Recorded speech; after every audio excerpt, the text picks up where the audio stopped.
are we being defeated?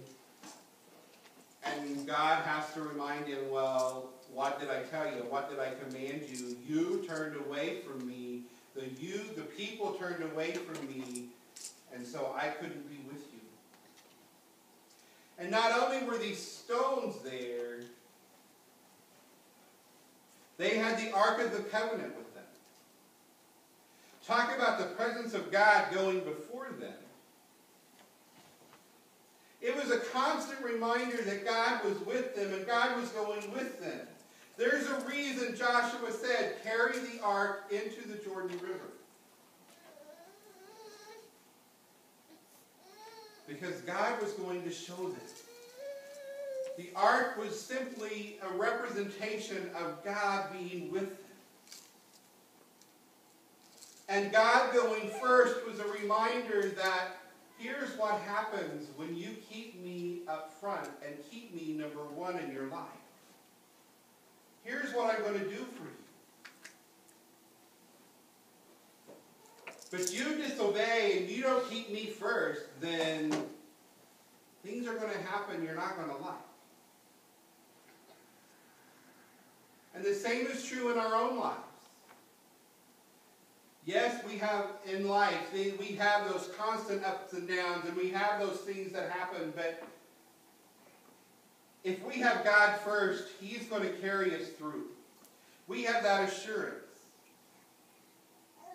We know that no matter what we're fighting, no matter what we're going through, God is with us. And that's one of the things in that song that the Newsboys sing, We Believe, that we sang earlier. To me is so important, because if you go back and you remember that your salvation came from God. Your righteousness came from God.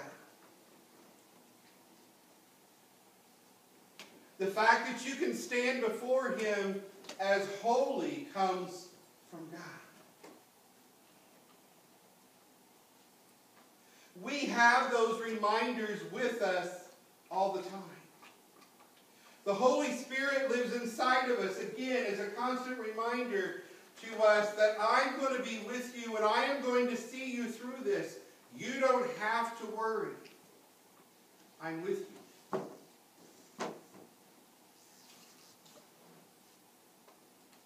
But if you don't have that assurance, then you're going to have some pretty rocky times in this life.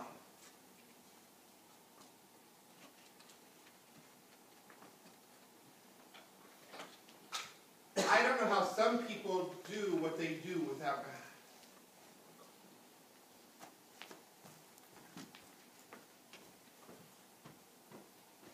It's a constant reminder to us that He's going to be with us. He's going to fight the battle with us, and He's going to stand side by side with us. And no matter what the outcome is, we're going to win. Whether we win on this side of life or we win on the other side of life, it doesn't matter. Because either way, God is with us. Either way, we are winners, not losers. We may think that we lost, but we didn't. Because our eternity, when you think about it, you're on this earth anywhere. Most people, by the age of 100, there are some that live past 100, but that's how long you have here. But after that is eternity, which goes on forever and ever and ever. So when you think about that, this 100 years is nothing compared to what happens after this life. That's why the decisions we make in this life are so important, because they do have eternal consequences. The second thing that comes out of this passage is that we need to remember the blessings.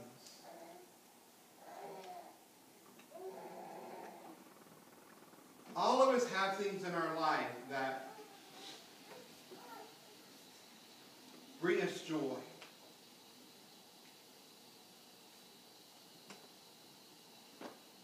We all have those things that speak to us.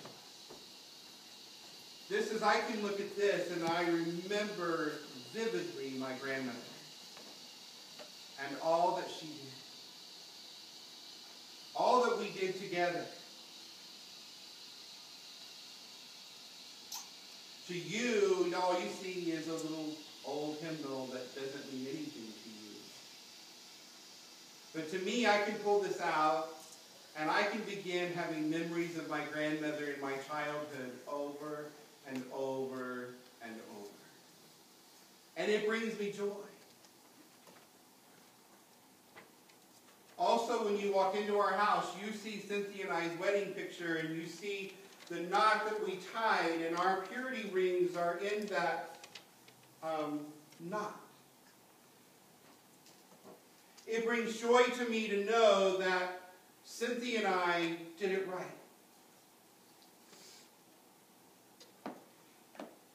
And she's the love of my life. And I can't go through life without her. But that's a constant reminder to me, not only seeing her, but if she is not home, I can look at those pictures and know she's there. She has my back.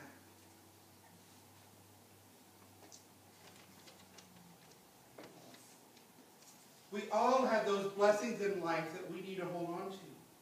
It can be our kids. It can be our grandkids. They're blessings to us. But if we don't pass down what God has done for us, if we don't pass that down to them, then we have a generation that's lost. I told you before, we have a generation now of people that have never stepped foot in a church, have never heard about Christ, know nothing about Him. Well, how did we get there? We got there because we have generations before that didn't pass that down to their kids. It used to be the church was a respected place and people came to it and they wanted to check it out. Regardless of whether or not this was their church, they wanted to check it out. So they would come and they would come to see the people and they would come to the pastor because they were looked up and looked highly upon. Let me put it that way instead of trying to come up with the word I was trying to come up with. But that's no longer true. If we want people to come through the door of the church, we have to go get them. We have to invite them in. We have to ask them in because they aren't going to come through that door. But if we don't pass down what the Lord has done for us, then we're in trouble. We can kind of see that now playing out in the United States. Beyond just God. We have a generation that didn't get to experience 9/11. That has no idea what happened that day. And how it affected us. And how we as Americans, for the one time, at least in my lifetime, and I know probably before then it happened, but in my lifetime, it's the one time that we came together as a country and we're like, this will not happen to us again. Do you remember the words of George Bush? We will never forget. And yet 14 years later, we have a people that have forgotten. We have a generation that doesn't know what happened that day. It's not necessarily their fault. We just haven't talked to them about it. We have to go back and remember that. And if we want our kids and our grandkids to remember, we got to tell them. Or they need to know that this is what this means to me.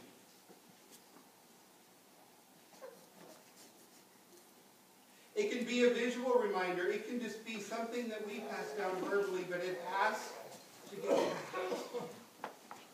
The Lord knew this, and that's why it was so important to him that Joshua make sure that the people know that not only do they need to remember, they need to make sure that the generations that follow know what those 12 stones mean, but also know what God did for their parents and grandparents.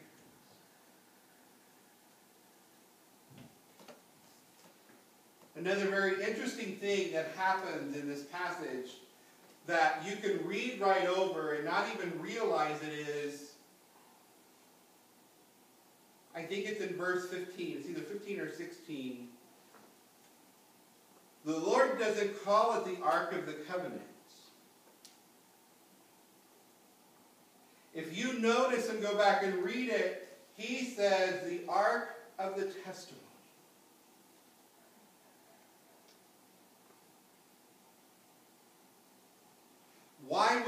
Why did he call it the Ark of the Testimony? Because he wanted them to remember. Look, this is what I did. Go back and remember. Not only is this ark my presence, this is a constant reminder to you of what I've done.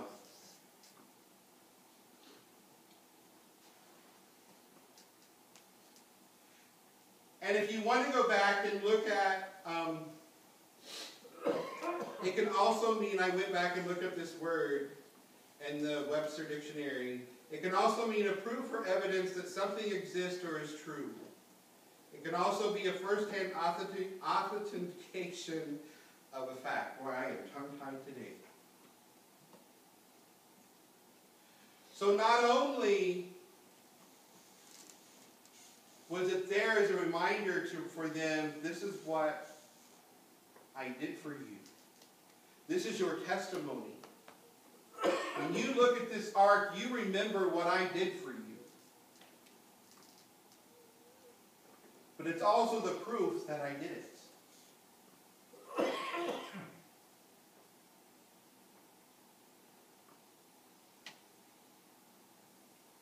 We can never forget. The words of George Bush, we will never forget, ring true in more ways than just talking about what happened at 9/11. It applies to our life because we don't need to forget either.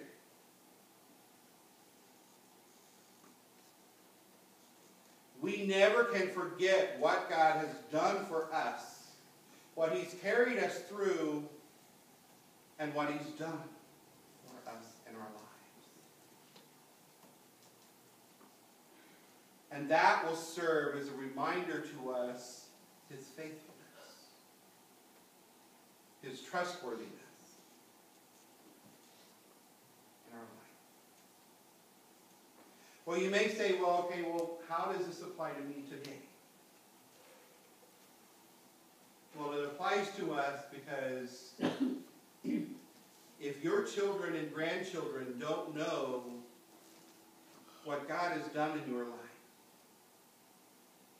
if you don't take the time to remember what God has done in you, then it doesn't do a whole lot of good.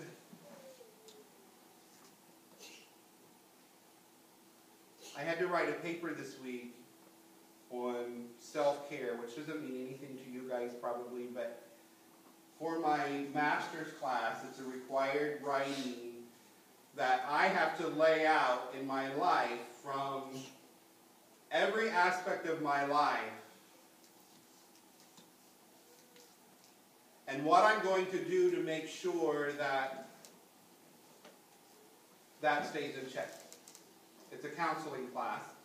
And so they want to know that physically, are you taking care of yourself, which I fail miserably at that. I'll just stand here and you can look at me and know that. And so that part was a fail in my life. And so then I have to go through and say, this is what I'm going to do to correct that. You know, it talks about your marriage life and how do you protect that and what do you do and, you know, how do you protect your time with God and how do you, serving in a church, if you do serve in the church, because not all of my classmates serve in a church, but For those that do, what do you do to protect your time? Do you have boundaries? If you have boundaries,